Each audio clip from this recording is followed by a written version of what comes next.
घटना के हत्यारे आरोपी को पुलिस ने किया 3 दिन में नागपुर से गिरफ्तार। आरोपी द्वारा नाबालिग बालिग की अपहरण कर सुनियोजित तरीके से किया हत्या। डोंगरगांव से हमारे संवाददाता देवेंद्र कुमार की खास रिपोर्ट। देश प्रदेश की ताजा खबरों के लिए देखते रहिए इंडिया 007 न्यूज।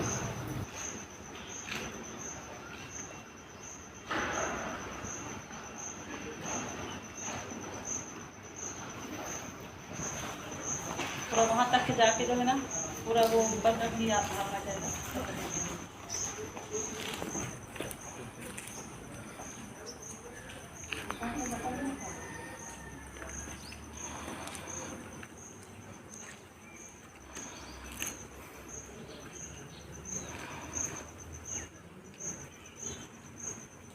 देखिए उसमें अब नियत, हर किसी की नियत को कोई जान नहीं सकता किस नियत से वो ऐसा काम कर रहा है, लेकिन नहीं बताया ना, हथियार तो रखा था तभी तो उसकी हत्या हुई। ठीक है ना, हथियार तो रखा था वो। हाँ सर, पहले से प्लानिंग थी या नहीं उसकी? नहीं, मतलब पहले से प्लानिंग नहीं रही होगी, लेकिन अब उसको ऐसा लगा कि शायद अब मेरे रास्ते से हट रही है, मेरे को कोऑपरेट नहीं कर रही, उसके चलते किया। मैं बताया ना, जैसे ना एक तरफ सौ जो था निर्वस्त्र था, तो आरोपी ने कबूल किया कि उसके साथ मैंने गलत नहीं, आरोपी ने भी कबूल नहीं किया है, आरोपी ने भी कबूल नहीं किया। लेकिन हम उसके बाद भी, मैं बताया कि अभी हमारा मेडिकल टेस्ट के लिए गया है, मेडिकल टेस्ट से पुष्टि हो जाएगा तो फिर संबंधित धारा और उसमें संलग्न सर, आरोपी एक अकेला नहीं है बस। चूँकि अब आप लोगों को सभी को पता है, एक तो नाबालिग बच्ची, ठीक है। अब मेन अगर ऐसे बोले तो उसका कहना ये था कि मेरे से पहले अच्छे से बात करती थी, लेकिन मैं जब से नागपुर गया तब से उसने थोड़ा मेरे से बात, मतलब मैं आता था कोशिश करता, मेरे से बात नहीं करती थी। तो कहीं ना कहीं ऐसा लगता है कि वो इससे बात करने की कोशिश करता था ये, और उसको मना करती रहेगी। यही एक वजह हो सकता है अभी तक की जांच में। और ऐसी भी कोई और बात सामने नहीं आई है अभी तक। बाइक का जब्त नहीं बनेगा सर? बाइक का जब्त बिल्कुल बनेगा, क्यों नहीं बनेगा। ये बाइक कहाँ से चोरी किया था? ये बाइक के बारे में मैं आप लोगों को बता दूं, बड़ा क्लियर कट है। इसने ये बताया कि मैंने स्टेशन से उठाया था, और स्टेशन से, और उसमें भी हम लोग जांच कर रहे हैं कि किसकी बाइक थी, कब से वहाँ खड़ी थी, क्यों खड़ी थी, हम इसकी भी जांच कर रहे हैं। लेकिन अभी तक इस पूरे घटना में सिर्फ एक ही का बात सामने आई है, और भी किसी अन्य के बारे में बात सामने नहीं आई है, क्योंकि सभी ने देखा है वो एक ही के साथ गया, और वहाँ पर भी ऐसा कोई और भी कोई उस दिन में और भी कोई लोगों ने वहाँ पर ऐसा कोई ग्रुप वगैरह नहीं देखा है। तो इसमें ये लग रहा है कि अकेले अगर और अन्य को रहते तो भी साथ में रहते। के बाद उसने फिर अपना मोबाइल चालू किया, और उसका मोबाइल का लोकेशन आया नागपुर मोबाइल लोकेशन आने के बाद हमने त्वरित टीम नागपुर के लिए रवाना किया, और जो संबंधित स्थान से छुपने का वहाँ से भी भागने के प्रयास में था, लेकिन पुलिस टीम की सक्रियता और सजगता के चलते जल्दी वहाँ पे उसकी अरेस्टिंग हुई, और अरेस्टिंग करने के बाद प्रारंभिक पूछताछ की गई। वहाँ पे प्रारंभिक पूछताछ में उन्होंने थोड़ा गोलमोल जवाब दिया, लेकिन जब उसको CDR के बारे में बताया गया, फ़ोटो के बारे में बताया गया, उस गाड़ी के बारे में बताया गया, तो फिर उसने बताया कि हाँ, मैंने ही उसकी हत्या की है, और हत्या के पीछे वजह कोई बहुत ज़्यादा नहीं था। पूर्व में ये लड़का कॉलेज का छात्र रहा है, यहाँ पे फर्स्ट ईयर डोंगरगढ़ कॉलेज से उसने किया है, और उसके बाद कोविड के बाद से नागपुर में जाके एक मिल में काम कर रहा था, और पहले भी चूँकि गांव का था, कॉलेज में पढ़ता था, तो एक दूसरे को जानते थे ये।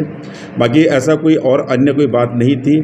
और उस दिन भी 2 दिन तक पहले इसने प्रयास किया कि मैं उसको लिफ्ट दे के घर तक लेके जाऊं, और जब दूसरे दिन लिफ्ट देने के लिए स्कूल के पास पहुंचा, तो चूंकि गांव का था ही करके उसने बिल्कुल बिना अपोज किया। आप लोगों ने अगर फुटेज देखा होगा तो बड़ा उसमें क्लियर कर दिख रहा है कि आराम से बैठ के हो जा रही है, तो ऐसा कोई परिचित के साथ ही जा सकता है। अब चूँकि गाँव का लड़का था करके साथ में बैठ गई, और फिर भी ये घटना स्थल की तोड़ ले गए, तो रास्ते में मना भी की वो कि मेरे कहाँ लेके जा रहे हो करके। तो उसने कहा कि मेरे एक दोस्त वहाँ पे मेरे मिलने आए, बस हम मिलकर फिर वापस गांव आ जाएंगे करके।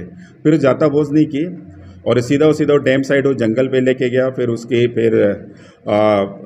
किसी बात को लेके उसका विवाद हुआ, और विवाद के बाद उसने अपने पास रखा हुआ चाकू से वहीं पर उसकी हत्या की, और हत्या करने के बाद वहाँ से वो मोटरसाइकिल से कुछ दूर आया। चूँकि वहाँ पे जाने के ने काम किया।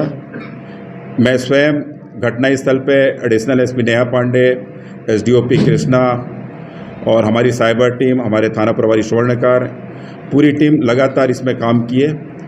और सबसे पहले इसमें एक बाइक का फुटेज शहर में भी प्रसारित हुआ था, कुछ सोशल मीडिया में भी एक फुटेज आया था जिसमें बच्ची स्कूल से वापस एक बाइक में दिख रही थी। सवाल ये था कि बाइक का आइडेंटिफाई, और जिन्होंने देखा उन्होंने भी प्रॉपर बाइक की आइडेंटिफाई नहीं कर पाए थे। और उसके बाद बाइक के बारे में पता तलाश किया गया। बाइक घटना के बाद से नहीं मिल रहा था और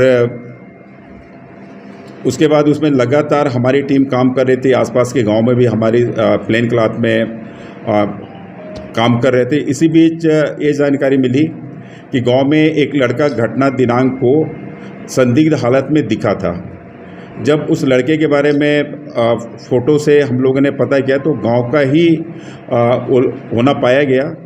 और जब उसके घर में पता किए क्या वो आपका लड़का यहाँ पे आया है, क्या क्या घर वालों ने मना किया कि लड़का हमारे घर में नहीं आया है। फिर हमने उसका वहाँ से मोबाइल नंबर लिया।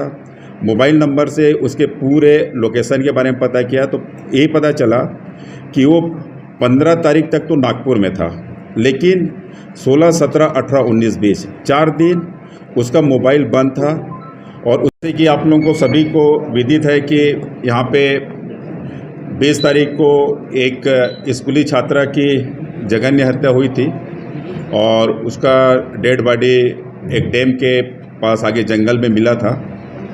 सबसे पहले उसकी शिनाख्ती की बात थी। उसकी शिनाख्ती पास के गांव के एक बालिका के रूप में हुई, जो कि डोंगरगढ़ के एक प्रतिष्ठित स्कूल में अध्ययनरत थी।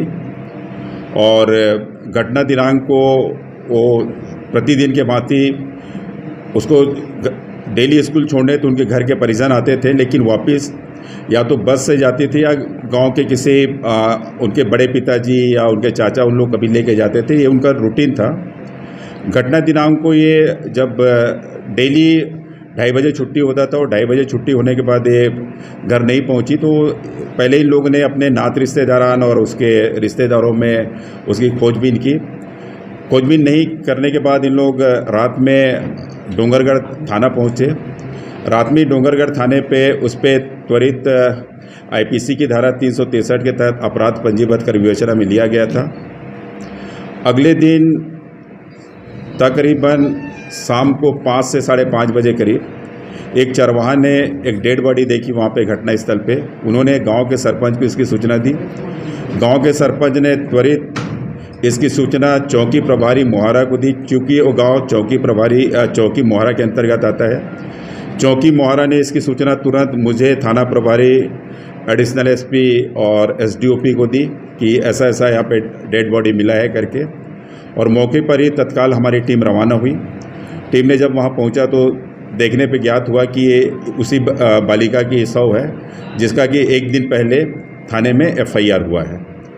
इस पर से उसमें लगातार पहाड़ी नुमा रास्ता है और उधर से आना संभव है। और उसको ये भी डर था कि मैं इस मोटरसाइकिल को चोरी करके लाया हूँ तो कहीं मैं वापस जाऊँगा और हो सकता है ना पकड़ा ना जाऊँ करके।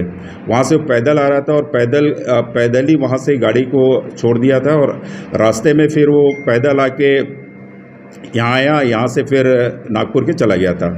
तो निश्चित ही इसमें आप लोगों का भी लगातार प्रयास था कि इसमें आप लोग भी सभी लोग लगे रहे। कई प्रेस के साथी मेरे से लगातार फ़ोन में संपर्क में थे, सर इसमें अब क्या हुआ है, अब क्या हुआ।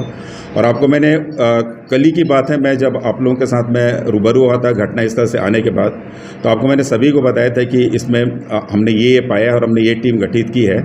और इसके अलावा मैंने कल साइबर की अतिरिक्त टीम भी यहाँ पर रवाना किया, तो उन लोग भी लगातार काम किए। और इस घटना के पीछे मूल वजह वही थी, चूँकि एक दूसरे को लोग पहले से पहचानते थे और इसके वजह और भी कोई बात सामने नहीं आई है। जहाँ तक उसके साथ गलत काम की बात है, अभी तक जो हमारे पास मेडिकल की जो रिपोर्ट आई है उसमें उसकी पुष्टि नहीं हुई है। तब भी हमने इसमें स्लाइड जब तक करवाया हुआ है, उसका सीमेंट वगैरह का टेस्ट हम करा रहे हैं। अगर उसमें ये बात भी सामने आती तो संबंधित धाराओं के तहत उसमें भी कार्रवाई की जाएगी।